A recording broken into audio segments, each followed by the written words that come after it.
Welcome back to auto review. दोस्तों, कैसे आप सभी लोग? उम्मीद करता हूँ अच्छे होंगे। आज हम बात करने वाले हैं बहुत ही इंपॉर्टेंट टॉपिक पर। जिन लोगों की गाड़ी 50,000 किलोमीटर चल चुकी है उनको ये प्रॉब्लम फेस करनी पड़ रही है। 50,000 से ज़्यादा चल चुकी है। अब आप देखिए, जिन लोगों की 10 या 15,000 किलोमीटर चली है तो उनको प्रॉब्लम नहीं आती है। प्रॉब्लम की बात करते हैं, प्रॉब्लम है वाइब्रेशन की।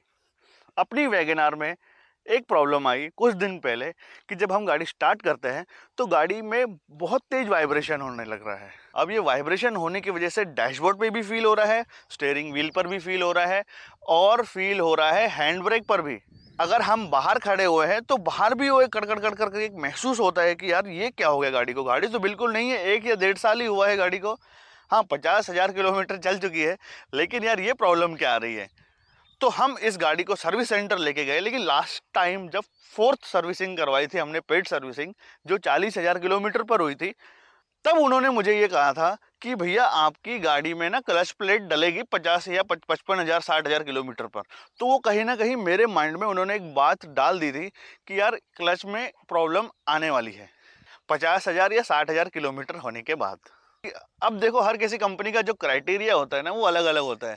किसकी 50 पे डलती है, किसकी 70 पे डलती है, किन किन लोगों की तो लाख किलोमीटर भी निकाल देती है।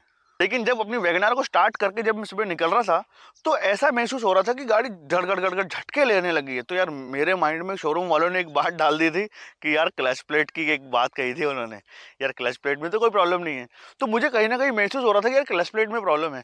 लेकिन फिर जब मैंने सोचा, अगर क्लच प्लेट खराब होती है ना तो उसमें क्या होता है कि आपकी क्लच पैडल जो होता है वो पहले से ज़्यादा हार्ड हो जाता है, लेकिन अपनी क्लच प्लेट में कोई हार्डनेस नहीं थी।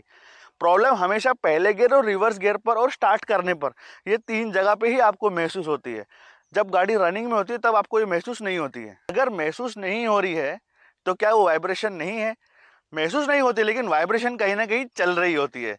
जब हम वैगन को शोरूम ले गए तो शोरूम जाने के बाद पता चला कि इस गाड़ी की माउंटिंग खराब हो चुकी है। अब माउंटिंग क्या होती है भी मैं आपको बताता हूँ।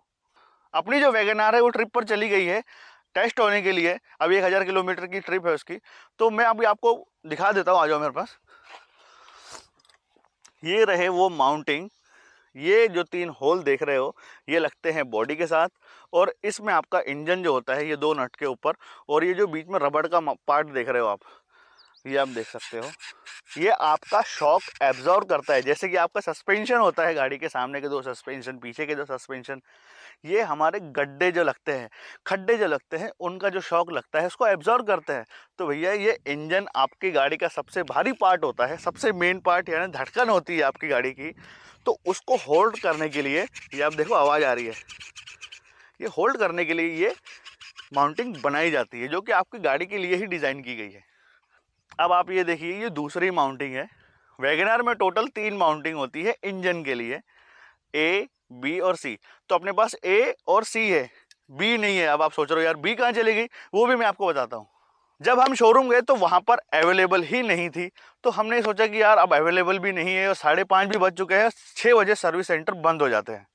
तो भैया हमने अपना दिमाग लगाया और हम चले गए अपने शहर में ऑथराइज स्पेयर पार्ट की जो शॉप होती है मारुति की, वहाँ से हमने माउंटिंग खरीदी। वहाँ पर भी ए और सी अवेलेबल थी, मतलब एक लेफ्ट वाली और सी नीचे वाली, ये दोनों ही अवेलेबल थी, बी अवेलेबल नहीं थी। और हमने भी सोचा कि यार शोरूम वाले हमको बेवकूफ़ बना रहे हैं, क्योंकि एक साथ 3 माउंटिंग ख़राब नहीं होती है। एक हो सकती है, 2 हो सकती है, 3 कैसे हो सकती है। तो हमने क्या किया कि ए और सी लेकर हम चले गए लोकल किसी मैकेनिक के पास और हमने वहाँ पर इसे फिट करवाया।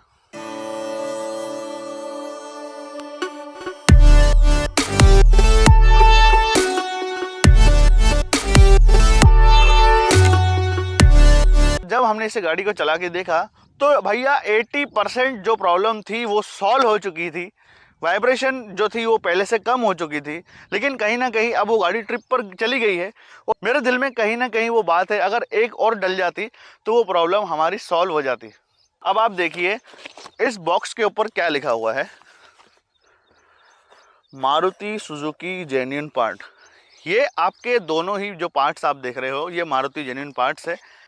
इसलिए मारुति जेन्युइन पार्ट्स लेना जरूरी है, क्योंकि भाई ये आपके इंजन को होल्ड करके रखता है। सबसे महंगा जो पार्ट है आपकी गाड़ी का उसको पकड़ के रखता है। तो वो लोकल आपको डालना नहीं है, हमेशा याद रखना है, लेकिन आपको तीनों ही डालनी है। यही हमारे गाड़ी के सस्पेंशन होते हैं, वो हमारे गड्ढे को एब्जॉर्व करते हैं, ये हमारे इंजन में जो जर्क लगते हैं उनको एब्जॉर्व करते हैं। तो भाई ओरिजिनल डालना तो बनता ही बनता है। अब आप देखो, फॉर एग्जाम्पल आपकी गाड़ी का राइट साइड का सस्पेंशन खराब हो चुका है। अब आप क्या सोचते हो कि मेरी गाड़ी का तो एक ही सस्पेंशन खराब हुआ है, मैं दोनों क्यों डालूं? भाई ऐसा नहीं होता है। अगर एक आपने डाल दिया, एक नया हो गया और एक उस साइड वाला पुराना हो गया, तो आपका जो बैलेंसिंग है वो ख़राब हो जाएगा और जो नया आपने सस्पेंशन डाला वो भी ख़राब हो जाएगा। इसलिए हमेशा सस्पेंशन पेयर में ही डलते हैं। तो भाई इंजन की जो माउंटिंग है वो भी आपके पेयर में ही डलेंगे। तो भैया इंजन की जो माउंटिंग है वो भी पेयर ही डालनी पड़ती है। अगर दो डाल दिया और एक पुरानी है तो आप सोचोगे मेरी तो दो ही ख़राब है, मैं तीन डाल के क्या करूँगा? भाई तीनों ही डालनी पड़ेगी, दो नई हो जाएगी, एक पुरानी हो जाएगी। ऊपर से तो शॉप एब्जॉर्ब हो जाएगा, लेकिन नीचे से नहीं हुआ तो। अच्छा, अभी हम जानते हैं कि इसमें क्या नुकसान होते हैं और आज मैं आपको गोल्डन प्रो टिप भी देने वाला हूँ कि ये माउंटिंग ख़राब होने से कैसे बचाएं।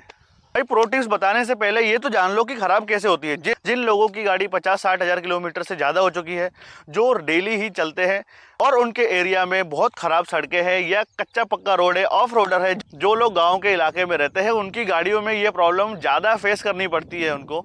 लेकिन कुछ लोगों को पता ही नहीं चलता। लेकिन अब जब आप सर्विस सेंटर जाते हो तो वो लोग खुद सजेस्ट कर देते हैं आपको कि आपकी गाड़ी की जो माउंटिंग है वो ख़राब हो चुकी है। बचाना कैसे है ये तो जान लो भाई। कैसे बचेगी बताता हूँ। सबसे पहले जब आप किसी कच्चे पक्के रोड पे जा रहे हो तो गाड़ी धीरे चलाओ। बहुत बड़ा अगर ब्रेकर आ जाता है 70-80 की स्पीड में, अगर आपने ब्रेकर को दबा दिया तो आपकी जो माउंटिंग है उस पर फ़र्क पड़ जाता है और आपके सस्पेंशन पे भी वो फ़र्क पड़ता ही है। अगर आपकी गाड़ी हाईवे पर चलती है तो कोई भी जर्क नहीं आता है, लेकिन अगर आप ऑफ रोड चले गए, ख़राब रोड पे चले गए, तो भाई जर्क आपका आएगा ही और जिससे आपका जो माउंटिंग है वो ख़राब हो जाता है। लोगों की गाड़ी तो 5-7 साल तक भी चल जाती है जो सिर्फ डेली 10 या 5 किलोमीटर चलते हैं। लेकिन हम डेली 50-100 किलोमीटर अगर चलते हैं तो हमको ये प्रॉब्लम 50,000 किलोमीटर, 60,000 किलोमीटर पर आ ही जाती है। अब हम जान लेते हैं कि नुकसान क्या होते हैं। अगर आप गाड़ी चलाते समय आपकी माउंटिंग ख़राब है, आपको पता है, आप 6 महीने से गाड़ी को चला रहे हो, आपको लग रहा है कि वाइब्रेशन आ रही है, कुछ नहीं होगा भाई गाड़ी चलाओ, लेकिन आपकी जो फैन बेल्ट है, टाइमिंग बेल्ट जो लगी हुई है, जो कंप्रेसर को घुमा रही है और अल्टरनेटर को भी साथ में घुमा रही है, अगर उसकी जो लोकेशन, अगर वो ऐसे वाइब्रेट करेगी तो उसकी जो फैन बेल्ट है वो निकल जाएगी या कई बार फैन बेल्ट टाइट होकर टूट भी जाएगी। फैन बेल्ट अगर टाइट होकर टूट गई तो आपका जो कंप्रेसर है उस पर प्रेशर आ जाएगा। प्रेशर आने की वजह से आपका जो इंजन है वो हीटिंग हो जाएगा। आपके डैशबोर्ड में एक लाइट आ जाएगी हीटिंग वाली और आपका इंजन गर्म होने की वजह से सीज हो सकता है, इंजन आपका पूरा ख़त्म हो जाएगा। तो ये आती सिर्फ 600-700 800-900 रुपये की है। जो हमारी ए वाली जो थी, राइट हैंड साइड की जो माउंटिंग थी वो आई 1150 रुपये की, और जो सी वाली जो माउंटिंग है जो सबसे नीचे लगी थी वो आई थी 550 रुपये की, और जो अभी बच गई है वो आएगी 950 रुपये की। तो यार 2700-2800 रुपये में तीनों ही माउंटिंग आ जाती है। तो इतना रिस्क क्यों लेना यार? अपना इंजन ख़राब होने से बचाने के लिए आपको ये तीनों चीज़ें हमेशा डालनी ही पड़ेगी। अब देखो भाई, शुरुआत में अगर ये चीज़ डाल दिया आपने, पैसे बचाने के चक्कर में हम इंजन को खतरे में डाल देते हैं। तो 2700-2800 रुपये में तीनों ही माउंटिंग आ गई। 500-1000 रुपये में अगर एक दो ख़राब है तो एक दो डलवा दो, लेकिन मैं आपको एक ही सजेस्ट करूँगा, डालनी है तो तीनों ही डालो। एक या दो डालने से कोई फ़ायदा नहीं है, क्योंकि वो 80% ठीक हो जाएगा, 50% ठीक हो जाएगा। एक चीज़ तो मैं आपको बताना ही भूल गया भाई, जो लोग भी सेकंड हैंड गाड़ियाँ लेते हैं, जिनकी गाड़ी 50-60 हज़ार किलोमीटर या 80 हज़ार किलोमीटर चलने के बाद आप सेकंड हैंड गाड़ी परचेस करते हो, तो जाहिर सी बात है आप न्यू यूज़र हो। तो अगर आपकी गाड़ी, अगर आपने सेकंड हैंड कोई ख़रीदी है तो भी उसमें यह प्रॉब्लम हो सकती है। तो ये चीज़ आप अपने शोरूम में जाके दिखा सकते हो और अपनी प्रॉब्लम को आप सॉल्व कर सकते हो। भाई रेड टी शर्ट कैसी लग रही है कमेंट में ज़रूर बताना। अगर वीडियो इन्फॉर्मेटिव लगता है आपको, अगर मेरी वीडियो में आपको इन्फॉर्मेशन अच्छी लगी है तो भाई इसको ज़रूर सब्सक्राइब करके जाना चैनल को और शेयर कर देना जिन लोगों की गाड़ी में प्रॉब्लम है। अगर कुछ भी क्वेश्चंस है तो भाई ज़रूर पूछ लेना कमेंट बॉक्स में, वहाँ पर आपका जवाब दे दूंगा। मिलते हैं दोस्तों नेक्स्ट वीडियो में। नमस्कार, जय हिंद, बाय बाय।